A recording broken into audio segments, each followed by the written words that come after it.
Your saved homes may be exposing the part of your Westside search you have not admitted yet. That sounds aggressive for a Zillow folder, but stay with me. When your saved list keeps jumping between different neighborhoods, property types, styles, and price points, the issue is usually not that you are indecisive.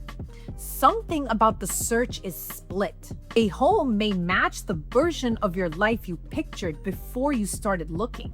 Another listing might fit the way you actually spend your week. One property feels emotionally exciting, while a different one quietly solves the problems you keep pretending are minor. That tension is the clue. Your saved homes are not just showing what you like. They are showing where your priorities are fighting each other. Once you can read that pattern, the search starts to feel less chaotic. So instead of scrolling harder, I want you to look at your saved homes differently. If your current list feels confusing, comment the one thing that keeps showing up the most. It could be a neighborhood, a certain style, outdoor space, natural lighting, parking, a lower monthly payment, or a layout that feels easier. That repeating detail usually matters more than the random houses around it. The first pattern I look for is the saved home you keep reopening. Most buyers have one. You may not love everything about it. Something still makes you come back. That property might be slightly outside your comfort zone. The location could feel more convenient than you expected. A floor plan may solve an issue that other homes keep creating. Maybe the photos are not even your favorite, yet the home keeps surviving every comparison. That repeated click deserves attention, not because it means you should buy that specific property. It matters because the home is probably carrying one priority better than the rest. A buyer can learn a lot by asking why one imperfect listing keeps staying in the conversation. The answer may be less obvious than the photos. You might think the kitchen is pulling you back, but the real reason is storage. A patio could seem like the main attraction when the actual relief comes from easier parking. Sometimes the home feels good because it asks you to make fewer lifestyle compromises. That is useful information. Once you name the reason, you can stop treating the listing like a mystery and start using it as a reference point. Every home after that becomes easier to judge. If the saved property works because of the layout, stop letting the prettier homes with worse functions distract you. When the real pull is location, admit that convenience has moved higher on your list. A home that keeps getting reopened is usually not random. It's your search trying to tell you what has been missing. The next pattern shows up when your saved homes look expensive in a very specific way. I do not mean the number alone.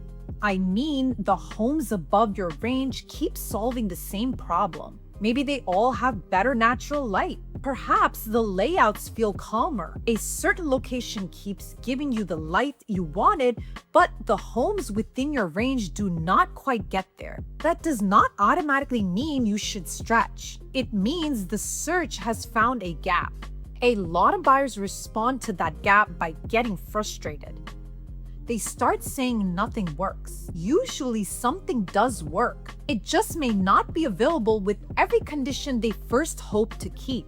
That's where the decision becomes more useful. You can protect the budget and change the neighborhood. You can keep the area and adjust the property type. Another path may be lowering the importance of finishes if function matters more. The wrong move is saving home after home above your range without understanding what they are doing for you. That creates emotional whiplash. You feel practical when you set the search filters, then disappointed every time the filtered homes show up. A cleaner search starts by naming the gap instead of arguing with it. Maybe your budget is right and your expectations need refinement. Another buyer may decide the lifestyle gap matters enough to revisit the numbers with the right professionals. There is no universal answer. The value comes from knowing what decision you are actually making. Now, let's talk about the homes that photograph beautifully but start falling apart in your mind once you imagine living there. This is a very real pattern. A listing can look like the answer because it has the right colors, good light, updated surfaces, and a mood that makes the whole search feel less stressful for about 12 seconds. Then the questions start. Where does your furniture go? Could you work there comfortably?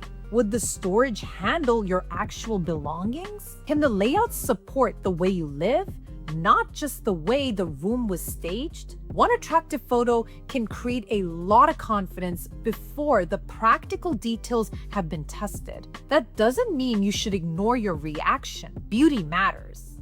You are allowed to want a home that feels good. The problem starts when the feeling comes from the styling instead of function. A saved listing should not win just because it looks like the calm version of your life. Your actual life is coming with you. The clothes, the laptop, the chargers, the groceries, the dog bed, the random drawer full of things you swear you need. All of it. A pretty space still has to hold the real version of your routine.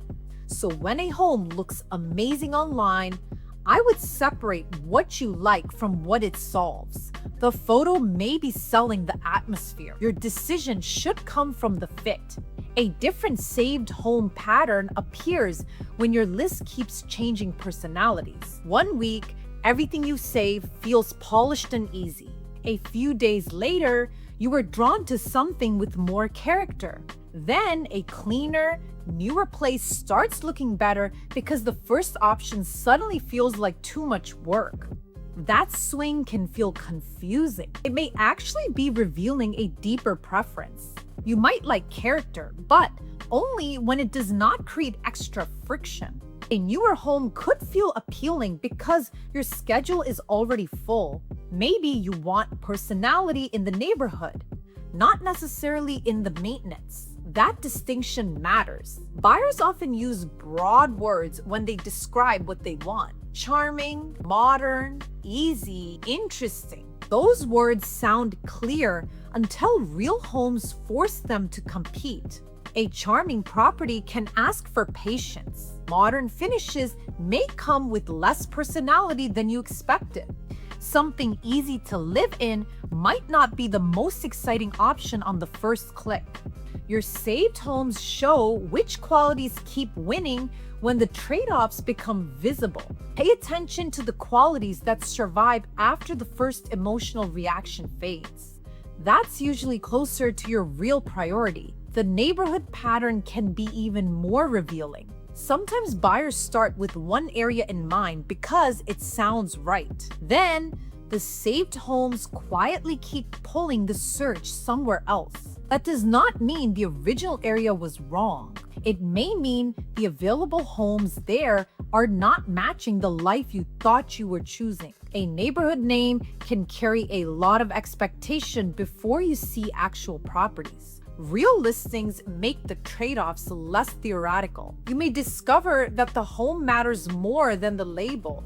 Another buyer may realize the location is still the most important piece, even if the property itself has to be simpler. Neither conclusion is bad. The only risky part is refusing to notice what your behavior is showing you. If your mouth says one neighborhood and your saved homes say another, pause before forcing the search back into the original plan. There's probably a reason your eye keeps drifting. Maybe you're finding better layouts. The monthly payments could feel more comfortable. A calmer street might be speaking louder than the address you thought you wanted. You may be reacting to a lifestyle fit that is hard to explain until you see it on the screen. That's worth exploring, not chasing. Exploring. The goal is not to let every saved home redirect the entire search. A stronger approach is asking what the unexpected area is giving you that the original area is not. Once you know that, you can make a cleaner decision. Now, I want to talk about the home you save because it feels responsible. This one is sneaky in the opposite direction. It checks enough boxes. The number feels safer. Nothing about it seems obviously wrong. You keep it in the list because removing it feels irresponsible. But every time you look at it, you feel nothing. That matters too. A home does not need to create fireworks. Actually, fireworks are a terrible standard for a real estate decision. Still, you should feel some sense of relief, possibility, or fit. A property that is only in your saved list because it is sensible may be telling you where you are trying to talk yourself into comfort. Responsible does not have to mean uninspiring. Practical does not have to mean disconnected from your lifestyle. The Westside search often involves compromise, but compromise should still have a purpose. If a home saves money but creates a daily life you do not want, the lower number may not feel as good after closing. That does not mean you should abandon discipline. It means the responsible option still needs to support the reason you are moving. A better question is what the property protects. Maybe it protects your monthly comfort. Perhaps it keeps you close to work. A simpler home might give you flexibility that matters more than finishes. If you can name the benefit, the home may deserve to stay. And the only reason is, I should like this, the listing may be adding noise. Around this point, look at your own saved homes and find the one you keep because it feels practical. Now ask whether it actually supports your life or just makes you feel like a responsible adult for leaving it there. Comment if you know exactly which listing I mean, because most people do. Another common pattern is saving homes that belong to a fantasy routine. This does not mean you are being foolish. It means the search is pulling from the version of your life you hope the move will create. That can be helpful, up to a point. Maybe you keep saving homes near restaurants because you want to go out more. Outdoor space keeps appearing because you imagine slower mornings. A sleek condo might represent a cleaner, easier, more organized life. None of those desires are wrong. The important question is whether the home supports a realistic change or requires a personality transplant. A move can improve your routine. It probably will not turn you into someone with completely different habits overnight. Annoying, I know. I would love for one good floor plan to fix everyone's time management. If your saved homes keep pointing toward a life you do not currently live, slow down and separate inspiration from expectation. A home can encourage a better routine. That's different from depending on a brand new identity. The healthiest search makes room for the person you are now and the life you want to build next. Both deserve a seat at the table. The next clue is what you never save. People focus so much on what attracts them that they ignore what they consistently reject. Your skipped homes may be just as useful. Maybe you never save anything with a dark interior. Perhaps you avoid properties without outdoor space, even when the price looks good. A certain layout keeps getting passed over immediately. Older buildings might make you hesitate before you know why. That pattern deserves attention because it shows your non-negotiables in action. A stated priority can sound important during a conversation. Your scrolling behavior often reveals what you actually refuse to accept. If you keep skipping the same type of home, do not keep bringing it back into the search just because it looks logical on paper. There may be a reason your gut keeps saying no. Of course, every instinct should be checked. A home might be worth seeing even if it does not photograph well. Still, repeated rejection is data. Use it. A cleaner search is not only built from what you want, it also comes from knowing what keeps failing before you waste time on it. Now, let's make this practical. Open your saved homes and stop sorting them by area first. Sort them by the reason they made the list. One property may be there because of the feeling. Another made it because the layout works. Something else stayed because the monthly cost seems calmer. A different home might be saved because the location solves a specific part of your week. Once you label the reason, patterns show up quickly. You may realize the neighborhood was never the main theme. The real pattern might be outdoor space, easier parking, natural light, a cleaner building, or a fewer comparisons in the layout. That's when the search becomes easier to refine. You are no longer comparing random homes. You're comparing priorities. That shift can save you a lot of emotional energy. A confusing save list makes every new listing feel like it could change the plan. A clear pattern helps you know whether a new home deserves attention or simply looks exciting for the wrong reason. This is especially helpful on the west side because the search can pull you in so many different directions. There are different neighborhood personalities, property types, building styles, price points, and lifestyle trade-offs all sitting close together.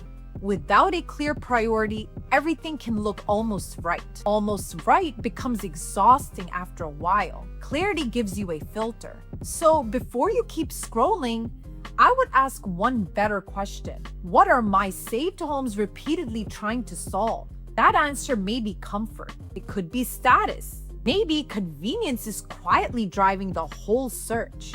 A buyer may discover that calm matters more than being in the most recognizable area. Someone else may realize they would rather accept a smaller space if the location gives them the lifestyle they want. Your pattern may surprise you. Good. That means the search is getting more honest. Once you know the real priority, the next step is deciding which trade-off you can live with. Every home on the west side will ask for something. The question is whether the thing you give up feels worth what you gain. That's the decision hiding inside your saved homes. If your list feels messy, do not take that as a sign that you are doing it wrong. A messy list often means you have enough information to find the conflict. You just haven't organized it yet. Look for the home you keep reopening. Notice the feature that keeps repeating. Pay attention to the neighborhood your clicks keep choosing. Separate beautiful photos from practical fit. Check whether the responsible option actually supports your life. Be honest about the fantasy routine. Give your skipped homes some attention too, because rejection patterns can be just as clear as attraction patterns. Your saved homes are not supposed to make the decision for you. They're supposed to show you what needs to be clarified next. Once you read them that way, the search becomes less about chasing every interesting listing and more about understanding what your life is asking for. That's when the process starts to feel calmer. If you're searching in Santa Monica, Marina del Rey, Culver City, Playa Vista, Venice, West LA, or nearby Westside areas, reach out and we can look at the patterns behind which you keep saving. Subscribe if you want more honest Los Angeles real estate guidance that helps you make a cleaner decision before you move. Before you go, comment the one feature that keeps repeating in your saved homes. That one detail may be the clue your search has been trying to give you.